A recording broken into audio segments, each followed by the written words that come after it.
Alhamdulillah wa syukrulillah. Asyhadu an la ilaha illallah wahdahu la syarikalah wa asyhadu anna Muhammadan abduhu wa rasuluhu amma. Quran surat Al-A'raf ayat 27. A'udzu billahi minasyaitonir rajim. Ya bani Adam la yaftinannakumus syaitan kama akhraja abawaykum minal jannah yanzi'u anhuma libasahuma liyuriyahuma sawatihima innahu yarakum huwa wa qabilu min haitsu la tarawnahum inna ja'alna syayatina awliya'a lilladina la yu'minun. Hai anak Adam, janganlah sekali-kali kamu dapat ditipu oleh setan, sebagaimana ia telah mengeluarkan kedua ibu bapakmu dari surga.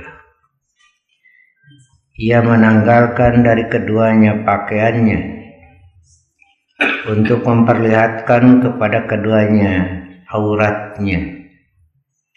Sesungguhnya ia dan pengikut-pengikutnya melihat kamu dari sesuatu tempat yang kamu tidak bisa melihat mereka. Sesungguhnya kami telah menjadikan setan-setan itu pemimpin-pemimpin bagi orang-orang yang tidak beriman. Allah Subhanahu wa ta'ala mengisahkan tentang Adam dan Hawa ditempatkan di surga dengan segala kenikmatan. Semuanya dipersilahkan, hanya satu saja, wala taqraba hadhihi syajarah, jangan kamu dekati pohon. Selama Adam taat patuh, tidak melanggar, maka Adam tetap di dalam rahmat Allah. Adam tetap di dalam kemuliaannya. Ketika melanggar, maka sekarang berpindah dari rahmat kepada laknat, dari terhormat menjadi hina, gitu. Maka pelajaran berharganya adalah usahakan berada di dalam rahmat Allah. Caranya jangan melakukan yang haram, itu saja satu. Ketika kita tidak melakukan yang haram, maka kita berada di dalam rahmat Allah, berada di dalam kehormatan, kemuliaan. Ketika melanggar, maka berpindah dari rahmat kepada laknat, dari karomah, dari kemuliaan kepada kehinaan. Begitu. Sengaja Allah kisahkan untuk menjadi pelajaran, agar kita selaku Bani Adam bisa menjaga diri tetap dalam rahmat Allah. Hati-hati bisikannya, bisikan setan sekarang ini makin besar tenaganya. Apa yang dikhawatirkan oleh Rasulullah sekarang terjadi. Satu, tergelincirnya ahli ilmu. Sekarang sudah terjadi karena bisikan itu. Tergelincirnya ahli ilmu sekarang sudah banyak dan sudah nampak sekali, sudah hilang makhluknya.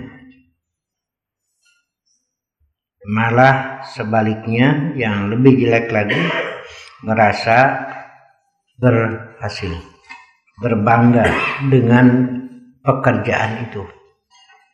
Inilah ya akibat dari bisikan setan itu.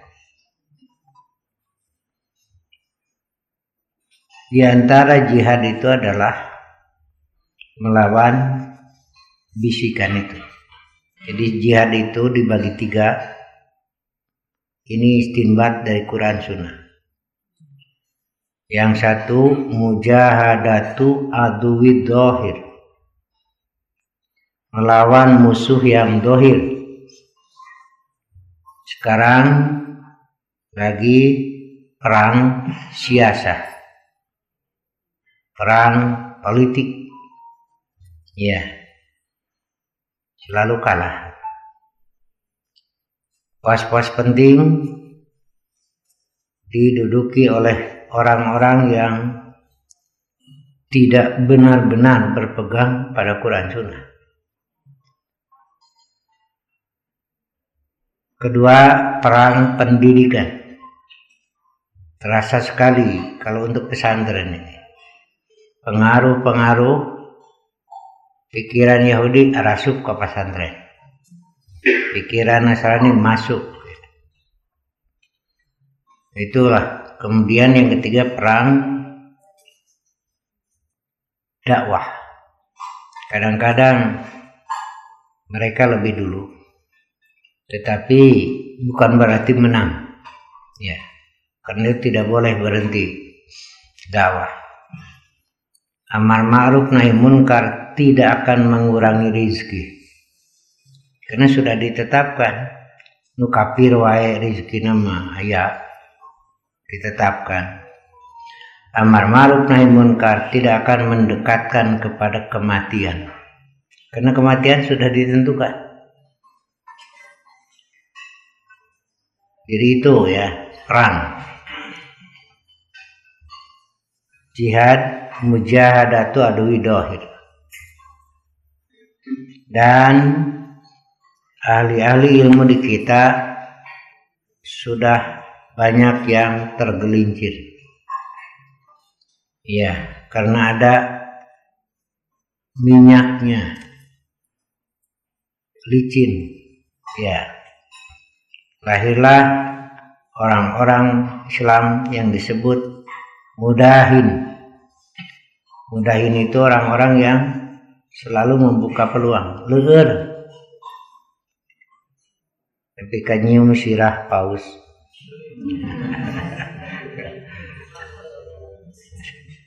Kok jadi mereka yang lebih tinggi, padahal Muslim lebih tinggi. Ya begitulah.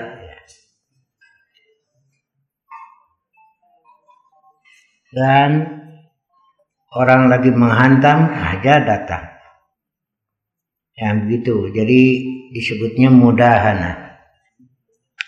Mudahana itu seperti ada minyak jadi licin. Ini yang dikehendaki oleh orang kafir. Ada peluang, begitulah ya. Mestinya kita bersikap intiwa, bukan bisa. Ibu-ibu senyum itu bagus, tapi jangan tului weh. Kepada siapa lagi senyumnya? Hari itu mah senyum ke setiap orang, ke setiap lalaki ulah. Kenawe ka lalaki nu geuring hatena riuh kan itu. Nah, begitu namanya intiwa. Senyum itu perlu, bagus, tetapi kapan? Pada siapa? Udara itu perlu. Tapi jangan dibuka semua jendela pintu siang malam. Jadi asup angin tuh. kapan dibuka jendela, kapan dibuka pintu, itu kapan itu ditutup. Namanya intiwa. Kalau selalu dibuka disebut in bisa. Jadi we orai kadut arasu. Ya, gitu ya. Inilah mestinya sikapnya begitu. Lahir mudahana. Dimulai terpelesetnya ahli ilmu. Ya. Biasanya dengan uang. Ya, itu biasanya. Tidak tahan. Diiming-iming uang, akhirnya tidak tahan. Ya. Kemudian munculnya orang-orang yang merasa benar padahal salah. Ini yang lebih berat lagi. Kalau orang merasa salah itu bagus. Orang merasa benar itu bagus ketika didukung oleh alasan-alasan yang kuat. Bahasa kita argumennya jelas. Dan merasa benar itu wajib jika didukung dengan alasan yang benar. Itu harus. Karena dalam beragama tidak boleh ragu-ragu. Sering saya itu dikomplain dari ngamak meni asapang bener nawe hirup teh gitu. Saya jawab, Bapak mun rumasa salah tinggalkan saja. Kenapa kan harus yakin benar? Kalau beragama nggak boleh. Berdoa saja ragu-ragu tidak akan dikabulkan. Tidak. Yakin Allah maha mengabulkan. Yakin Allah maha segala-galanya. Harus itu. Nah begitu juga beramal tuh harus yakin benar. Tapi hujahnya mesti dari yang yakin benarnya. Tiada lain adalah yang disebut burhanun. Burhanun itu alasan yang kuat untuk beramal dan menghilangkan keraguan. Dan burhanun ini sumbernya dari Allah. Itu sudah diturunkan. Itu Quran. Ya ayyuhan nas qad ja'akum burhanun mir rabbikum. Wahai manusia, telah turun kepada kamu burhan, alasan yang kuat. Maksudnya Quran itu. Nah, gitu. Jadi kalau beralasan dengan Quran, yakin benar. Karena dari Allah yang maha benar. Tidak boleh ragu-ragu. Nabi mengatakan, dak ma yuri buka, tinggalkan yang meragukan. Ila ma la yuri buka. Kepada yang tidak meragukan. Gitu. Jadi tidak boleh ragu-ragu dalam beragama. Ini asapang benar nak harus. Tapi ada hujahnya yang benar gitu. Merasa yakin benar karena alasannya, marojinya yakin benar. Gitu ya. Ini ada yang yakin benar tapi tidak ada dalam Quran. Tapi yakin benar nanti. Nah contohnya memperingati hari lahir Nabi. Sekarang kan sudah muncul pengakuan. Baru ada itu abad keempat. Nabi tidak, para sahabat tidak, para imam itu. Imam Syafi'i itu kan beliau hidup di abad kedua. Imam Malik ongko kudu ngamadhab. Ka Imam Syafi'i itu tapi ayah. Itu kumaha gitu. Nah, begitu ya. Tapi merasa benar itulah. Jadi ditunjang dengan hujah yang benar. Tidak boleh ragu-ragu jika sudah ada rujukan argumen yang yakin benar. Contoh, kalau Bapak Ibu ragu-ragu apakah batal atau tidak salat, sah sudah. Itu tong ragu-ragu deui atuh. Asa batal asa henteu, yang yakin sudah wudu. Tuh, salat udah yakin. Tapi sieun batal atuh lain ge, itu ilmu atuh hayo gitu. Asa 2 asa 3, 2 itu yang yakin, yang diragukan yang ketiga jalan. Tapi kumahanya mun geus 3 nya eta tinggalkeun pikiran gitu teh hayo itu mah eureun-eureun. Asa geus wudu asa acan salat moal sah tidak sah. Kalau ragu-ragu asa batal asa henteu salat sah.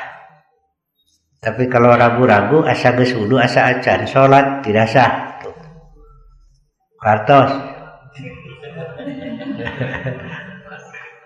Kalau ragu-ragu asa geus wudu asa acan, yang yakin mah belum jelema mah. Gitu. Tapi kalau asa batal asa henteu yakin sudah wudu, da mah ge asa batal asa henteu. Asa batal asa henteu tapi da can wudu mah nya. Itu belajar ya, menempatkan keyakinan gitu. Asa 50.000 gitu asa 100.000 tapi udah teboga banyak gitu atuh. Nah gitu, makanya ketika salat tuluy ragu-ragu itu batan jalan terus, karena yakin tidak bisa dikalahkan kecuali mesti dengan yakin lagi. Nah begitu kan yakin sudah wudu jalan. Tapi kalau ada dalil yang yakin, kadangnya sorakna teh dalil yakin, batal gitu baru. Cukup dulu akliu, atau tercium baunya gitu, kata Nabi juga. Jika kamu merasa sesuatu dalam perut, jangan berhenti salat, jalan. Sehingga terdengar suaranya, yakin teman, atau tercium baunya gitu. Sakitu geus kaambeul ku makmum. Sidik makmum teh geus marejet irup keukeuh we. Keukeuh yang jadi imam, aduh ampun. Sakedeung deui lah. Sakitu geus bau di kaambeul ku sararea keukeuh. Ih, gitu ya. Yang gitu harus yakin. Nah diantaranya itulah yang sering berbisik ketika duduk ditiup terbujur deh itu setan deh. Kemudian ketika mulai salat ingat ini itu godaannya. Jadi ketika adzan lari setan itu, selesai adzan datang. Ketika qomat lari selesai datang. Terus ingat ini, nah tong digugu itu, tong tuluy gitu, guat kembali dan gitu. Ingat karena pulangan, terus lah makanya lumayan di warung sakitu tak bisa kabur tutup, keur salat kene teh. Ayo tong diperpanjang kembali gitu. Nah, tidak ada yang dari awal sampai salam mulus teu inget nanaon mah teu kudu salat. Ya, ada tuh. Ya, begitu bisikannya. Jadi yang kedua mujahadatus syaitan, yang berbisik dan mendorong melakukan keburukan. Lammatus syaitan. Nah, di samping itu ada lammatul malaikat yang mendorong melakukan kebaikan di sini. Itu kan hanya mendorong, terserah kitanya. Ari urangna buleud ngagololong didorong kudu mana gitu aja. Ya. Itu ada lammatus syaitan. Ada lammatul malaikat. Ya. Berbisik. Ya. Nabi mengatakan tidak ada seorang hamba pun yang tidak disertai dengan setan. Kata para sahabat, wala anta ya Rasulullah, kau juga tidak? Iya. Bagaimana cara melawannya? Aku ikuti sebaliknya. Tuh, caranya itu ada, nggak ada lagi. mun nu ngarewas tetong marah hudang nitah hudang nah gitu Nabi mah udah mun ceuk nu ngarewas tong ini ceuk nu ngarewas ini entong nah gitu we itu cara Nabi menghadapi syaitan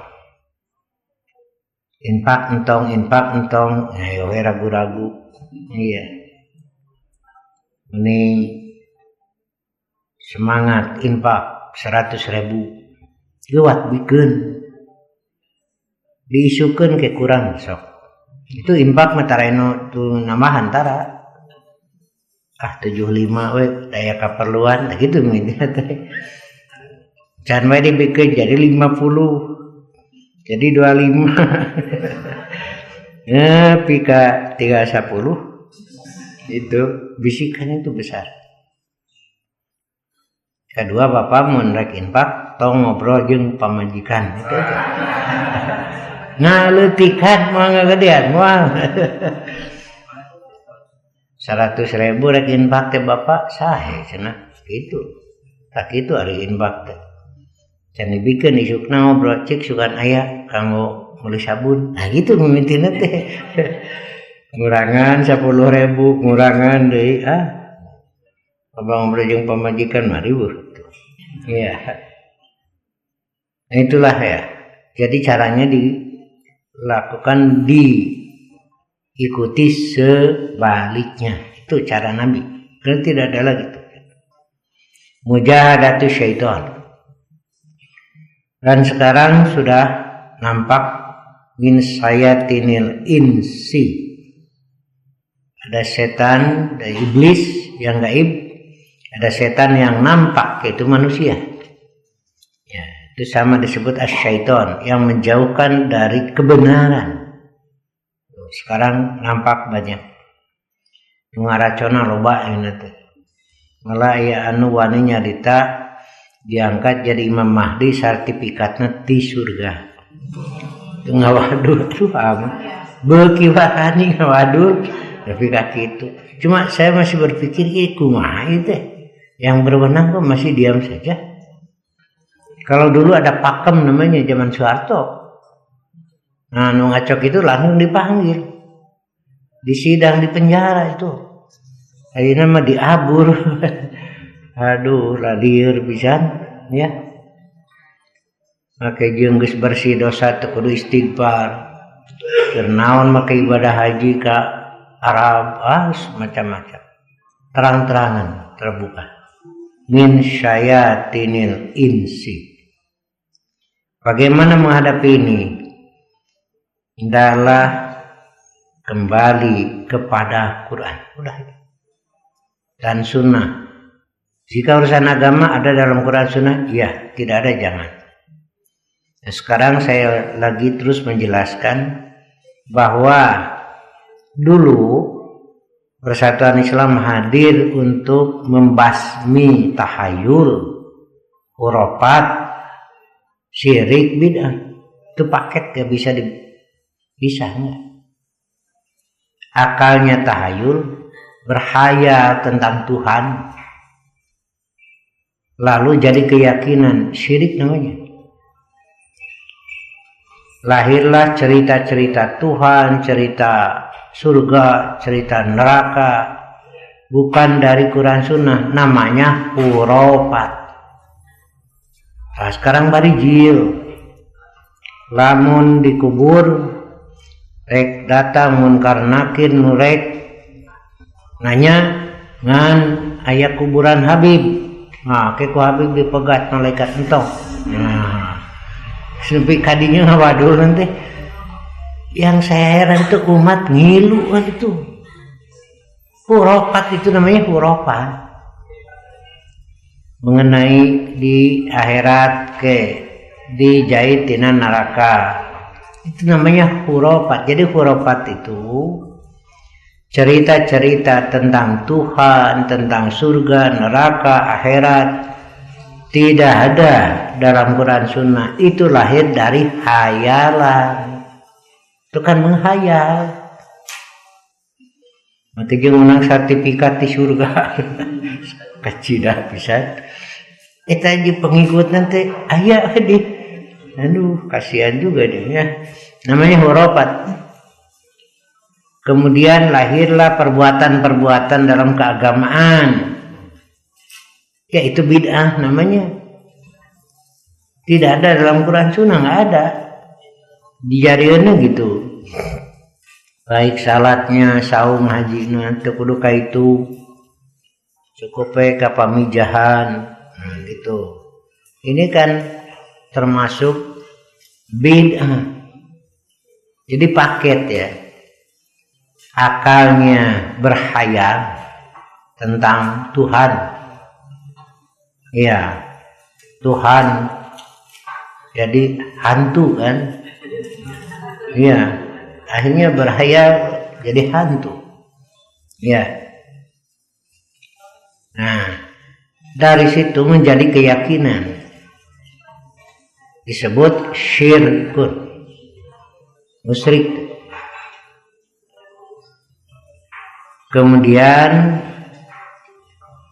lahir cerita keagamaan, cerita Tuhan, cerita anak Tuhan, cerita malaikat, tapi dari khayalan, disebut hurufat. Maka amal yang lahir dari perkiraan itu kan perkiraan, khayalan disebut bid'ah. Kira-kira ima halus gitu. Kan tuh memperingati hari lahir Nabi goreng, nah gitu. Tapi tidak ada dalam Quran Sunnahnya. Itu disebut bid'ah. Sekarang lagi dibongkar lagi kan. Mudah-mudahan lah. Jadi petunjuk. Itu sudah dijelaskan sekarang di YouTube juga. Acara itu lahirnya di abad keempat. Nah, sudah ada yang menjelaskan acara-acara yang semacam itu asalnya lahir dari Syiah. Nah, sudah muncul sekarang. Mudah-mudahan lah ya. Ini membuka pikiran ya. Dan yang ketiga, mujahadatun nafsi. Nah, ini yang tiap hari sase dekeriwe angeroy salat setengah 3 lohor teh. Ya sase bisa sholat di awal waktu itu bisa, ada kesempatan. Tapi sudah begitulah biasanya, padahal tidak ada pekerjaan yang lebih penting. Artinya ada waktu. Nah, diantaranya ada keterangan dari Imam Az-Zahabi, bukan meninggalkan sholat secara keseluruhan, tapi yu'akhiruha, biasa mengakhirkan. Itu yang dikhawatirkan itu. Biasa mengakhirkan. Biasa mah da kajen awal waktu salse henteu kewe. Geus tek rek beak waktuna kakara teu babaranting. Wudu bari rusuh, sholat rusuh, sieun beak waktu. Nah, harita tadi salse. Nah, gitu. Ya. Itulah ya, kadang-kadang dari diri kita sendiri. Ibu yakinlah ima fiktif kan gitu ari sinetron mah. Itu dah mah bohong sidik atuh. Geus we lah salah tinggalkeun. Penasaran ke kumaha tuluina pan bohong. Bohong. Lu yakin bener pan Quran. Itu pan bohong sa pemain nu hayang maot atuh ragrag kana jurang nepi ka maot temen lain daekeun atuh. Ya pan bohong ibu teh nyaho bohong. Cara rek nyaho bohong. Tapi aneh itu. Maka ikut tenggelam. Ikut bersedih, ilu amek, bari ibu teh nyaho eta teh bohong. Itu jah hebat bisikan. Ini nyaho pan bohong. Iya. Tapi nah make ngilu amek, kudu nama ibu teh amek teh bobodohan, amek teh. Bari itu lagi bobodohan, bohong. Kudu nama ibu teh amek teh amek bohong, kudu teh. Ieu mah make jeung ngilu ceurik nanaonan atuh. Aduh, iya. Ya, itulah seringkali ya bisikannya. Yang ketiga mujahadatun nafsi, inilah ya yang dikhawatirkan itu ketika manusia sudah mengikuti hawa nafsunya dan agama direkayasa dengan hawa nafsunya.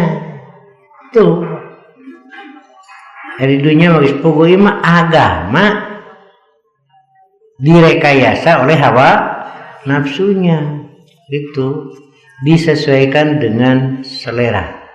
Kenapa? Sebab agama itu adalah santapan. Santapan mah kumaha selera itu. Iya. Jadi menurut selera masing-masing itu. Nah, gitu. Jadi hendaklah pertama jangan ikuti bisikan setan, ikuti sebaliknya gitu. Kalau bisikan setan itu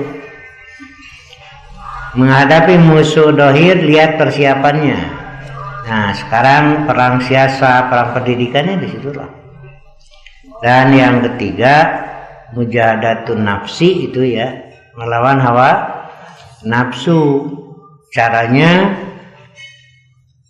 ingatlah bahwa dunia itu sebentar. Itu udah. Jangan yang haram, walaupun enak, tapi akibatnya panjang. Ya. Kemudian petunjuk dari Allah, satu, istiqomah lurus. Jangan belok kanan kiri, walaupun kelihatannya menarik. Dari ningali rumput tetangga mah tuh puguh we halus wae. Nu di imah we jiga geus pewot, padahal lain gitu. Salah ningali sama. Naon desera tuh bapak make ningali pamajikan teh katingalina geulis halus. Itu kan lebih baik tibatan ningali rumput tetangga. Tuluy cek bapak teh duh mah tuh priogi eta geulang supaya katingali manis atuh Pak. Mulai diantep atuh. Bilih priogi kongkorong. Nah, geulang cincin sok.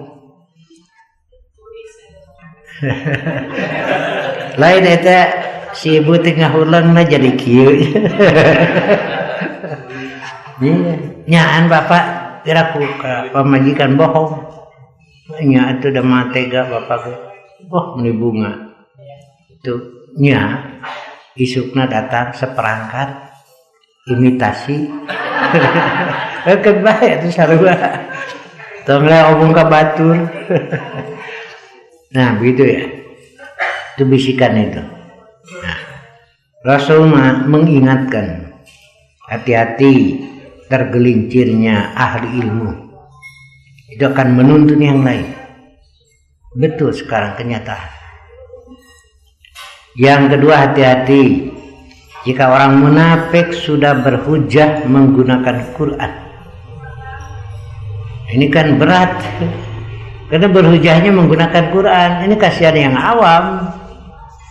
Tuh udah benar gening pakai Quran. Nah itu yang dikhawatirkan. Pakai hadis itu. Nah gitu. Dan yang ketiga, hati-hati tergelincirnya oleh harta dan wanita. Sekarang benar. Pakai jilbab, joget. Kan udah biasa. Ya.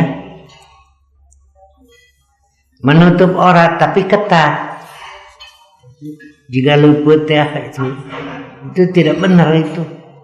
Sampai lekuk-lekuk tubuh terlihat. Nah itu tidak benar. Sekarang sudah jadi mode. Termasuk itu berjoget. Ya. Sudah tidak merasa itu satu pelanggaran. Inilah ya godaan dari kaum wanita. Dan sudah banyak terjadi. Pimpinan pesantren saja zina. Itu pimpinan pesantren. Dengan tetangga. Itu godaan perempuan. Iya. Ada lagi pimpinan pesantren dengan alasan nikah siri dengan santrinya. Orang tuanya tidak beritahu. Nah, inilah godaan-godaan fitnah harta, fitnah wanita. Nah begitu. Karena itu wanita yang benar-benar bisa menjaga kehormatan, Allah siapkan surga. Mau masuk dari pintu yang mana silahkan. Karena memang di sini sangat mempengaruhi sekali. Ketika perempuan itu ketat, insya Allah tidak akan banyak perzinahan. Ya, kenapa sekarang banyak pemerkosaan? Jangan disalahkan laki-laki saja. Tapi kalau perempuannya sengaja mengundang, itu kan? Iya, dengan aurat terbuka, dengan sikap yang mengundang itu. Nah, di kita kan sudah terjadinya begitu, ya. Nah, pelajaran kepada kita, ya Bani Adam la yaftinannakumus syaitan kama ahraja abawaikum minal jannah. Janganlah kita sudah berada di surga yang Allah sediakan bumi ini, dan terhormat sebagai Bani Adam dibanding makhluk lain. Jagalah kehormatan itu dengan cara tidak melakukan yang haram. Saya berulang menyampaikan, haram itu asal artinya terhormat, kemudian menjadi nama salah satu hukum haram. Ya, fungsinya untuk memelihara kehormatan. Ketika melanggar maka rusaklah kehormatan. Nah, karena itu Allah haramkan. Janganlah lakukan. Merusak kehormatan, terbuka aurat, bukan sekedar aurat zahir ini, tapi kehormatan maknawiyah. Sekarang kehormatan umat Islam sudah mulai rusak karena perbuatan-perbuatan ahli ilmu yang sudah melanggar. Begitu ya. Nah, kan itu yang tadi, yang pertama mujahadatu adwi dohir. Kita terus berjuang menghadapi musuh dohir. Perang siasah, perang pendidikan, perang sosial ya. Kemudian musuh setan, yaitu caranya ikuti sebaliknya. Yang ketiga mujahadatun nafsi, menghadapi hawa nafsu kita sendiri, caranya dikendalikan, bukan dihilangkan. Itu anugerah motor penggerak. Nafsu itu motor penggerak hidup. Tanpa nafsu manusia tidak akan semangat berharokat. Nafsu makan, nafsu minum itu kan, nafsu harta dan sebagainya, silakan. Harus, tapi dikendalikan. Cara pengendaliannya adalah satu saja, ini haram, itu aja. Insya Allah selamat di perjalanan hidup. Ya, sampai sini saja dulu. Insya Allah depan kita lanjutkan.